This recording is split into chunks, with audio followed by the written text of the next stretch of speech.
Puji Tuhan. Haleluya, haleluya, haleluya. Kita berjumpa lagi dalam pemberitaan firman Tuhan pada hari ini. Mari kita tundukkan kepala dan kita berdoa.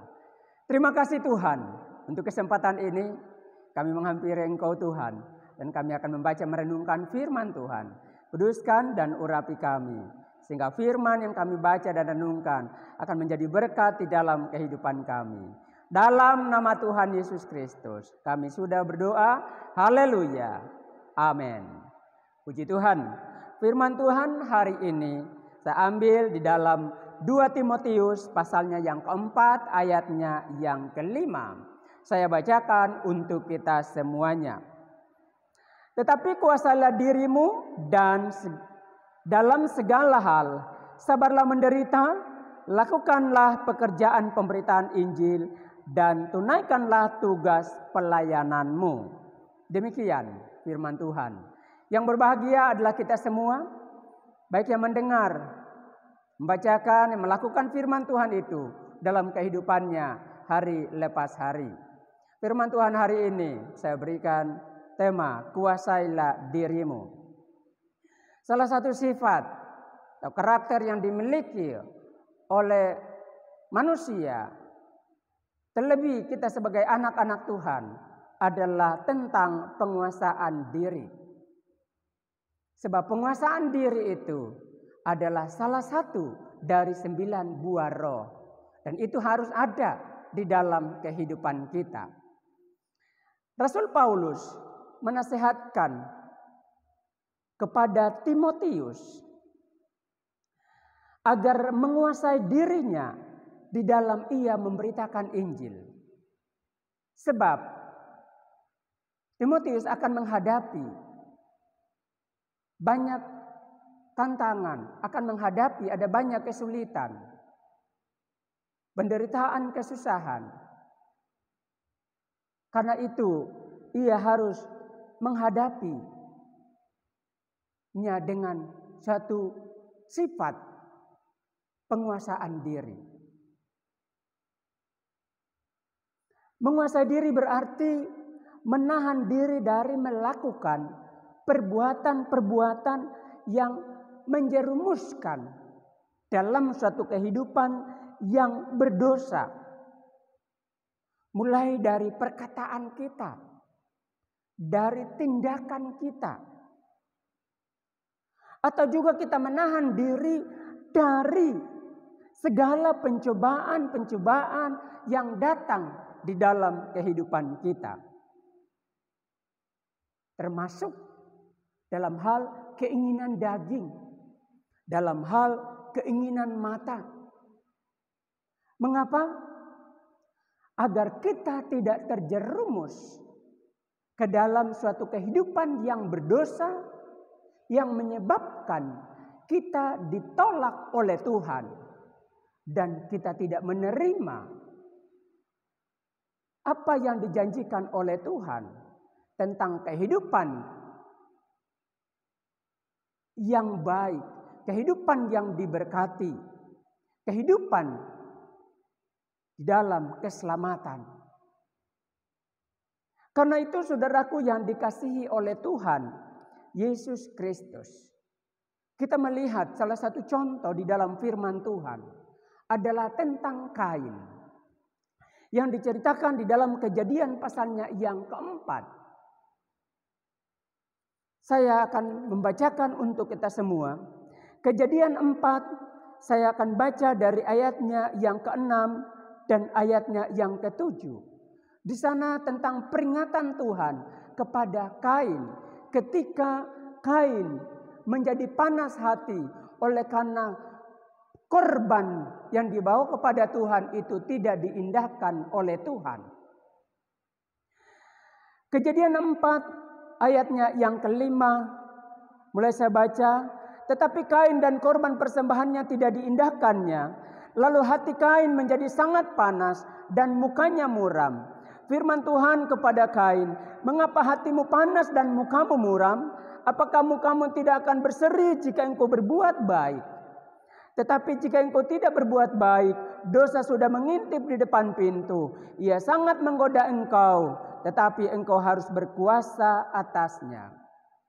Tuhan memperingatkan kepada Kain ketika Tuhan dia melihat Kain yang mulai panas hati oleh karena korban persembahannya tidak diindahkan oleh Tuhan.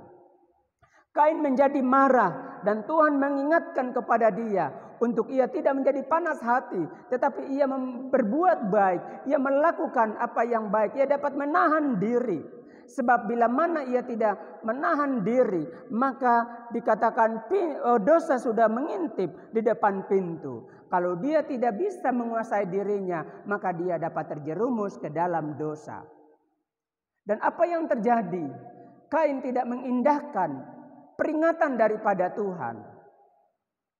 Kain bertambah panas.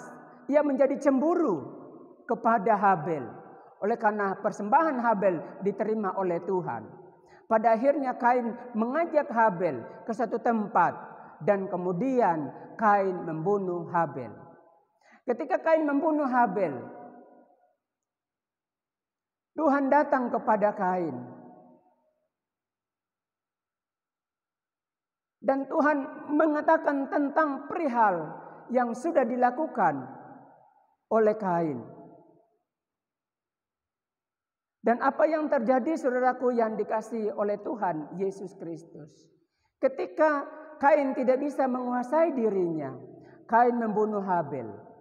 Kain telah melakukan suatu tindakan kejahatan, yaitu pembunuhan. Ia jatuh ke dalam dosa pembunuhan. Maka Kain ditolak oleh Tuhan. Kain diusir oleh Tuhan.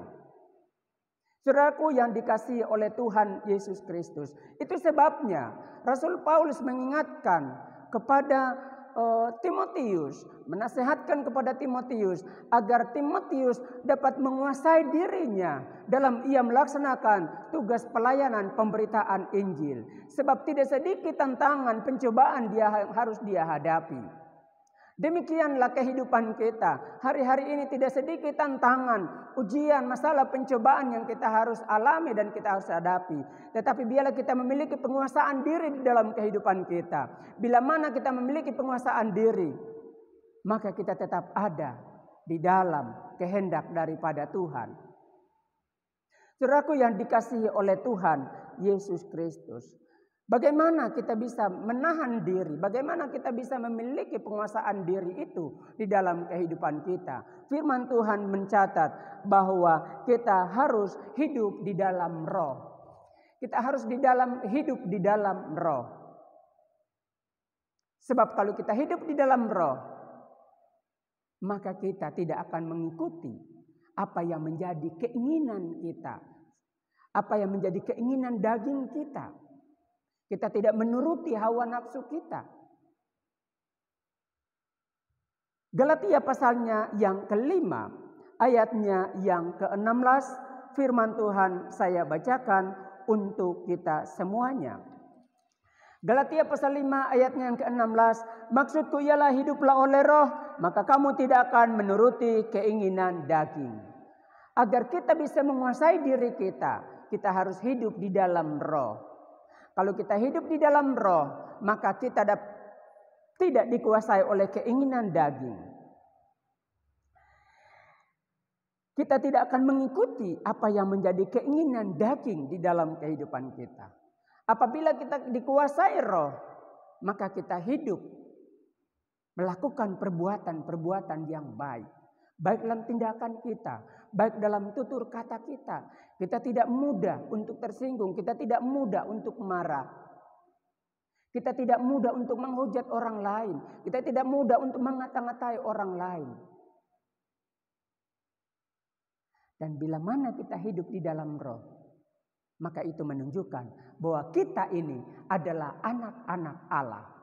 Roma pasalnya yang ke-8 ayatnya yang ke-14. Firman Tuhan berkata demikian.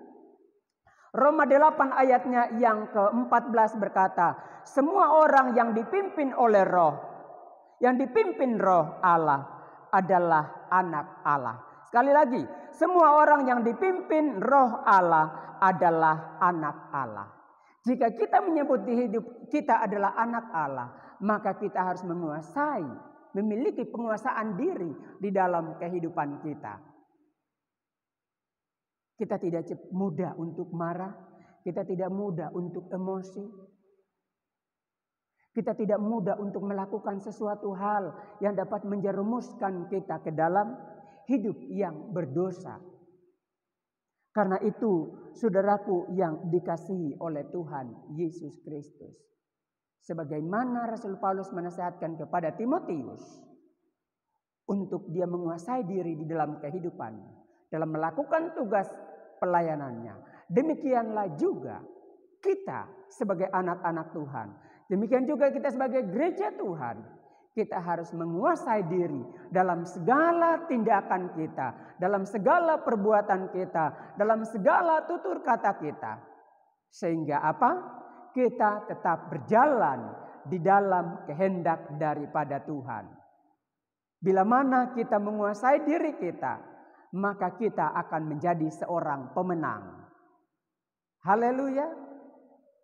Karena itu, mari saudaraku yang dikasihi oleh Tuhan Yesus Kristus, engkau menghadapi keadaan-keadaan yang sukar, engkau menghadapi keadaan-keadaan yang sulit, pencobaan, tantangan, engkau menghadapi keadaan-keadaan yang menimbulkan satu kemarahan, kuasailah dirimu. Ketika engkau menguasai diri, maka engkau dapat berpikir secara jernih, engkau dapat berpikir dengan baik. Maka engkau dapat melakukan tindakan-tindakan yang baik, yang pada akhirnya membawa engkau dalam suatu kemenangan. Haleluya. Milikilah penguasaan diri di dalam kehidupanmu dengan cara hidup di dalam roh, bergaul, bersekutu dengan Tuhan, supaya engkau memiliki roh Allah itu di dalam kehidupanmu. Dan engkau hidup di dalamnya. Haleluya. Tuhan memberkati kita semuanya. Amin. Kita berdoa. Terima kasih Tuhan untuk firman-Mu Engkau sudah berikan bagi kami. Mengingatkan kembali untuk kami memiliki penguasaan diri dalam kehidupan kami. Hari-hari terakhir ini ada banyak hal, ada tantangan. Tetapi biarlah penguasaan diri itu ada atas kehidupan kami. Tanamkan firman-Mu dalam hati kami masing-masing. Terima kasih Tuhan. Dalam nama Tuhan Yesus Kristus, kami berdoa dan mengucap syukur menerima firman Tuhan. Haleluya. Amin.